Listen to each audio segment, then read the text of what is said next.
Tamil YouTube தளத்துல வந்து எல்லா விதமான யூடியூபர்ஸும் இருக்காங்க. அதில் இந்த மோட்டோ விளாகிங் அப்படிங்கிறதுல வந்து தவிர்க்க முடியாத ஒரு பெயர் அப்படின்னா எல்லாருக்கும் தெரியும். பல மில்லியன் ஃபாலோவர்ஸ்களை கொண்ட டிடிஎஃப் வாசன் அவர்களை ரொம்ப பியூட்டிஃபுல்லா வந்து பாத்தீங்கன்னா ஐபிஎல் அப்படிங்கிற ஒரு படத்துல அவர் வந்து அப்பியர் ஆகிறாரு. ட்ரெய்லர் பார்த்தா ரொம்ப ப்ராமிசிங்கா இருந்தது. ஸோ அவருடைய புது அவதாரத்துல நான் அதை பத்தி நிறைய விஷயங்கள் பேச போறேன். எனக்கு ரொம்ப சந்தோஷமா இருக்கு. வணக்கம், வெல்கம். வணக்கம், எல்லாரும் எப்படி இருக்கீங்க? I'm so happy for your movie release ஆகிறதுக்கு. ஏன்னா டிடிஎஃப்னா எங்களுக்கு வந்து பாத்தீங்கன்னா அவரோட வளர்ச்சியில நிறைய விஷயங்கள் நாங்க வந்து பார்த்துருக்கோம். ஸோ படம் பண்ண போறாங்க அப்படின்னோடனே எனக்கு ரொம்ப சந்தோஷமா இருந்துச்சு. ஸோ நீங்களும் வந்து நம்ம சேனல்ல பேசலாம்னு சொன்னப்போ I was very happy to do this. Congrats first of all. Thank you so much. நான் கிட்டத்தட்ட ஒரு 3 வருஷமா படம் பண்ண போறோம்னு சொல்லிட்டு இருந்தோம். அப்புறம் கடைசியா இப்ப ரிலீசிங் ஸ்டேஜுக்கு வந்துட்டோம். 28ஆம் தேதி படம் நம்ப முடியலையோ லைட்டா? நம்ப முடியல. அதாவது கிள்ளி பாத்துக்கலாம் அந்த மாதிரி இருக்குல்ல? இல்ல, அந்த மிராக்கிள்ஸ் முன்னாடி நடக்கும் ரொம்ப எதிர்பார்த்திருக்கீங்க நீங்க. ரொம்ப எதிர்பார்த்துட்டே இருந்தோம். ஒண்ணுமே ரிலீஸ் ஆகல. அந்த ஃபர்ஸ்ட் லுக் ரிலீஸ் ஆனதோட சரி. அதுக்கப்புறம் நம்மளும் பேசிக்கிட்டே இருந்ததோட சரி. ஆனா இங்க அப்படி கிடையாது. ஃபுல்லா செயல் எல்லாமே ரிலீஸ் ஆகி படமே ரிலீஸ் ஆக ஆரம்பிச்சிருச்சு. இது ஏதோ ஒரு தனிப்பட்ட மனிதரோட வாழ்க்கையில் நடக்கிற பிரச்சனை மட்டும் இல்ல, ஒட்டுமொத்த நாட்டோட பிரச்சனை. ஐபிஎல் படத்தோட ட்ரெய்லரை பார்த்தோன்னே நான் வந்து இந்த படம் வரும் உங்களை மாதிரியே வந்து பாத்தீங்கன்னா ஒரு சின்ன ஒரு சந்தேகம் இருந்துச்சு. அந்த ட்ரெய்லர் பார்த்தோன்னா பரவாயில்லையே, ஒரு முழு படத்துல வந்து நடிச்சுட்டு அந்த படத்தோட ட்ரெய்லரையும் பார்த்துரும் வெளியாகவும் போகுதுன்னு சொல்லிட்டு ரொம்ப ப்ராமினன்ட் ஆக்டர்ஸ் எல்லாம் கூட வந்து நடிச்சிருக்காங்க.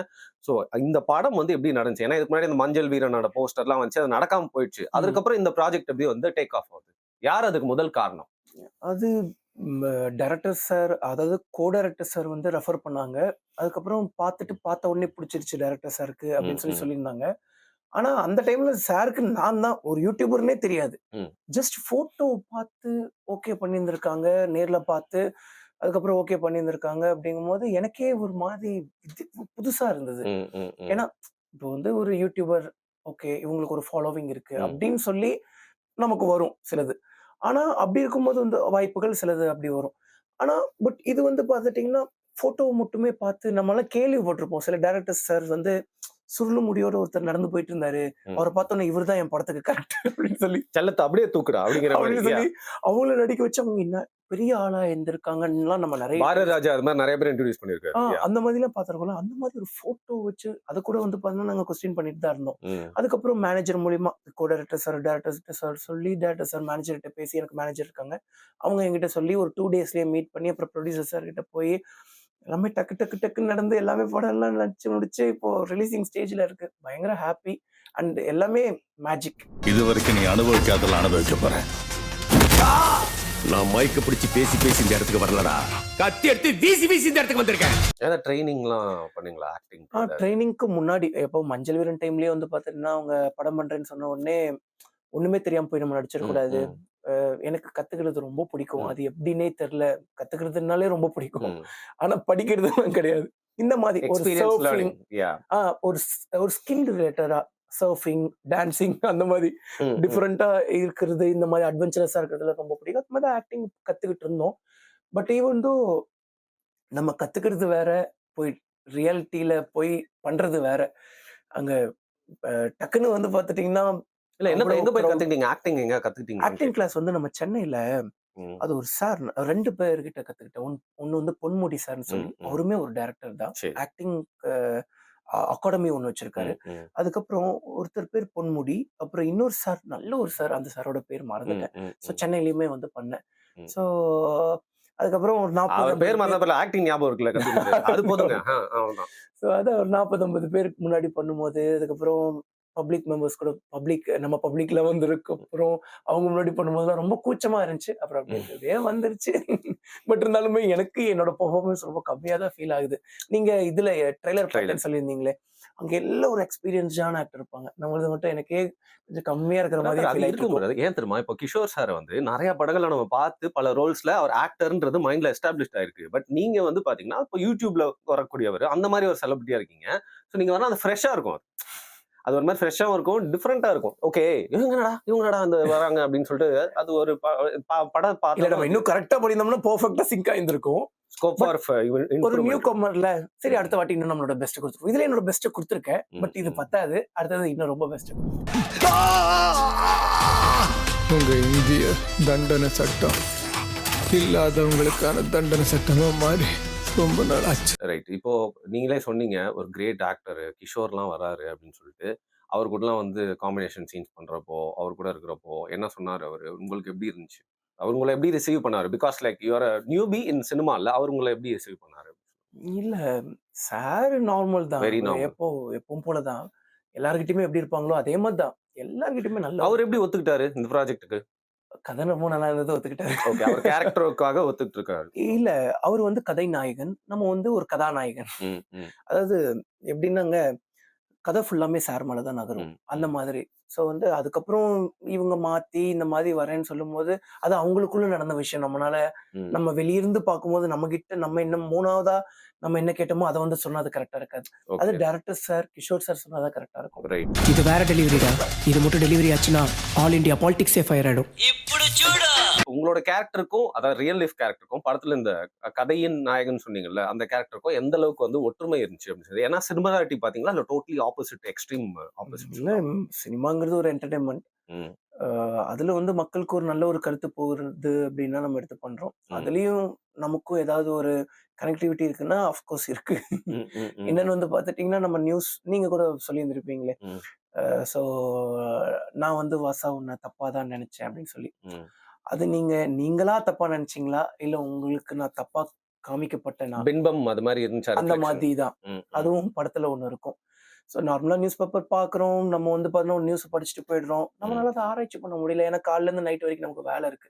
எல்லா மனுஷனுக்குமே இருக்கு. ம், நீங்களுமே back to back to back to ம், பேக். ம். யூடியூபர்ஸ்க்கு என்னப்பா அப்படின்னு சொல்லி மத்தவங்க சொல்லிடுவாங்க. நமக்கு தான் அந்த வலி தெரியும். கண்டென்ட் இது பேக் டு பண்ணும். பேக் இப்ப நான் வரும்போதே நானே கிட்டத்தட்ட ஒரு 1/2 மணி நேரம் உங்களுக்காக ம், வெயிட் பண்ணிட்டு இருந்தேன். ஏன்னா நீங்க சொன்ன டைமிங் முன்னாடி. அதுக்கு டைமிங் நம்ம ஷெட்யூல் பண்ணி அதுக்கப்புறம் வந்தோம். அப்பவும் வந்து பார்த்தீங்கன்னா, கிட்டத்தட்ட உங்களுக்கு அவ்வளோ ஹார்ட் ஒர்க் போயிட்டு இருக்கு. ஸோ அப்படி இருக்கும்போது அப்ளைஸ் டு எவ்ரிஒன். காலையிலேருந்து நைட் வரைக்கும் எல்லாருக்குமே வேலை போயிட்டு இருக்கு. ஸோ அப்படி இருக்கும்போது நம்ம அத வந்து ரொம்ப ஆராய்ச்சி பண்ண முடிய மாட்டேங்குது. அதுக்கு பின்னாடி என்ன உண்மை இருக்கு? இதுல எவ்வளோ பெரிய அரசியல் இருக்குன்னு சொல்லி தெரிய மாட்டேங்குது. அதையெல்லாம் நம்ம படம் எடுத்துட்டு வந்திருக்கு.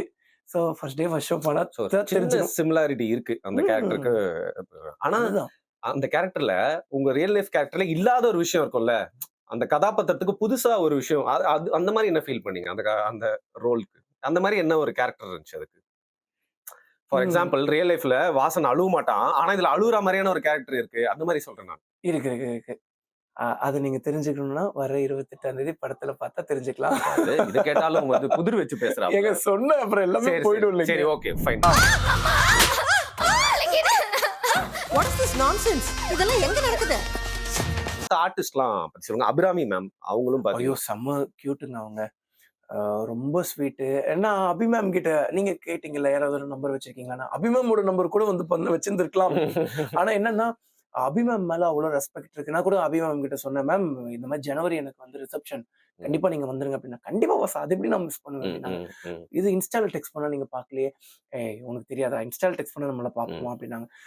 அவ்வளோ மெசேஜஸ் வரும். அது நம்ம எல்லாத்துக்கும் தெரிஞ்ச விஷயம் தானே. "அதுவும் கரெக்ட் தான். சரி" அப்படின்னு சொல்லி, "நீங்க என்னோட ஃபோன் நம்பர் எடுத்துக்கோங்க" அப்படின்னாங்க. அதுக்கப்புறம் ஓகே மேம் அப்படின்ட்டோம். அப்புறம் நாங்க வந்து ஆடியோ லான்ச்ல இருந்தோம். அப்புறம் மறுபடியும் கேட்கவே ஒரு மாதிரி அந்த ம். நம்பர் கேட்கறது. அந்த மாதிரி ஒரு கூச்சம். சரி மேம் என்னைக்காவது நம்ம இனி அடுத்தடுத்த படங்கள் பண்ணும்போது, அத அடுத்த வாட்டி வாங்கிக்கலாம் அப்படின்னு சொல்லிட்டு நான் நைஸ். விட்டுட்டேன். ஓகே. அவங்க ரொம்ப கியூட். அவங்க என்ன சொல்றாங்க, இவரு டவுன் டூ எர்த்ன்னு. அவங்க தாங்க down to earth. But attitude எல்லாருக்குமே இருக்கும். ம், எங்க காட்டணுமோ அங்க காட்டணும். ம். அதுதானங்க. அப்புறம் ஆட்டிட்யூடே நம்ம எங்கேயும் காட்டலன்னா, தூக்கி சாப்பிட்டு அப்புறம் போயிருவாங்க. தூக்கி சாப்பிட்டு போயிடுவாங்க. உங்களுக்கு தெரியாதது ஒண்ணும் இல்ல. சிரிச்சு பேசினா B a mirror and B எ ம். வாட்டர். நம்ம ப்ரூஸ் லீ சொன்ன மாதிரி. ரைட். ஸோ அதுக்கப்புறம் போஸ் வெங்கட் சார். ஐயோ! சூப்பருங்க. ஆக்சுவலி நானும் அபிராமி மேமும் ஒரு ரீல்ஸ் பண்ணியிருந்திருப்போம். அந்த ரீல்ஸ் வந்து படம் ப்ரமோஷனுக்காக. ம், ம், ஏன்னா அன்னைக்கு வந்து அபிராமி மேம் மட்டும் தான், கிஷோர் சார் இருந்தாங்க. நாங்க ரீல்ஸ் பண்ணிட்டோம். படம் ப்ரமோஷனுக்காக. ஆனா போஸ் வெங்கட் சார் இல்ல. அது ஏன்னா அவருக்கு அது முடிஞ்சே போயிடுச்சு. ம், அதுக்கப்புறம் என்னைக்கோ ஒரு நாள் மறுபடியும் வந்து பார்த்தீங்கன்னா, திடீர்னு ஷெட்யூல் பண்ணி வச்சிருந்தப்போ, "என்ன வாசா நம்ம எப்போ ரீல்ஸ் எடுப்போம்?" அது எவ்வளோ பெரிய ம். மனசு வரணும். ஜாலியா கேக்குற ஏன்னா ஜோவியலா. ம், அவரோட வேலை வந்து நடிச்சு குடுத்துட்டு போயிடுறதோட முடிஞ்சுச்சு. படம் ப்ரமோஷன் வரைக்கும். அதுவும் என் கூட சேர்ந்து ஒரு ரீல்ஸ் பண்ணணும்னு நினைக்கிற அளவுக்கு பெரிய ம், விஷயம். அது போக அவங்களோட ரிலேட்டிவ்ஸ்லாம் என்ன ரொம்ப பிடிக்கும். அவரே ஒரு பெரிய டாப் ஆக்டருங்க. என் என்ன ரொம்ப பிடிக்கும் அப்படின்னு சொல்றதே ஒரு பெரிய விஷயம் இல்ல. ஸோ அப்படி இருக்கும்போது அது ரொம்ப சூப்பரா இருந்துச்சு. ஷூட்டிங் ஸ்பாட்லாம் அவங்கள கூட்டிட்டு வந்து என் கூட சார் வந்து ஃபோட்டோ எடுத்து குடுத்தாரு. ம், ம். அதெல்லாம் வாழ்க்கையில மறக்கவே முடியாது. நம்மளும் எடுத்து குடுப்போம். பட் இருந்தாலும் சார் வந்து அடிக்கடி சொல்லுவார்ல, ஆடியோ லான்ச்ல கூட கிஷோர் சாரை பார்த்து சொல்லுவாரு, ம். ஒரு மனுஷனுக்கு ஈகோ இல்லாம இருக்கலாங்க. பட் கொஞ்சமாவது ஈகோ வரணும். ம். ஆனா இவருக்கு என்னங்க ஈகோவே வரல. அந்த மாதிரி தான் நான் சாரையும் பார்த்தேன். Nice nice. இது மாதிரி சொன்னா சொல்லிட்டே போலாம். நரேன் சார் ஒரு ம். கன் பிடிக்கிற மாதிரியான ஒரு சீனு. ஆடுகளம் நேரன். ம். ஆமா. ஆடுகளம் நரேன் சார் வந்து கன் பிடிக்கிற மாதிரியான ஒரு சீன்.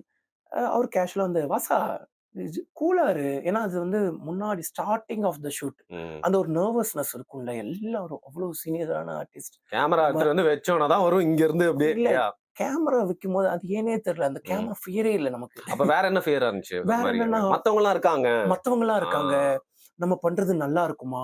இது கரெக்ட்டா வந்துருமா?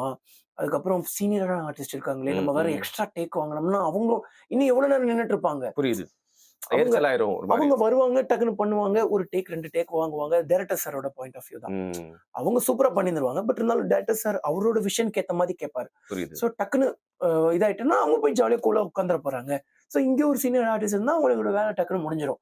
ஆனா நம்ம இருக்கும்போது எக்ஸ்ட்ரா 2, 3 டேக் வாங்கினா அவங்க தான் நின்னுட்டே இருக்கணும் அப்படின்னு சொல்லி எல்லாம் மைண்ட்ல ஓடிக்கிட்டே இருக்கும். அந்த இந்த மாதிரி மாதிரி அன்ஈஸி மொமெண்ட்ஸ் நடந்ததா? அந்த மாதிரி 1008 விஷயம் மனசுக்குள்ள ஓடும். வெளிய பார்க்க நார்மலா இருக்கிற மாதிரி இருக்கும், கெத்தா இருக்கிற மாதிரி இருக்கும். உள்ள ஒருத்தன் போராடிட்டு இருப்பான்.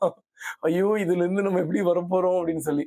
பட் நரேன் சார்லாம் பக்கத்திலேயே இருந்து அவசா அவ்வளோலாம் நீ பண்ணாத. நார்மலா இரு.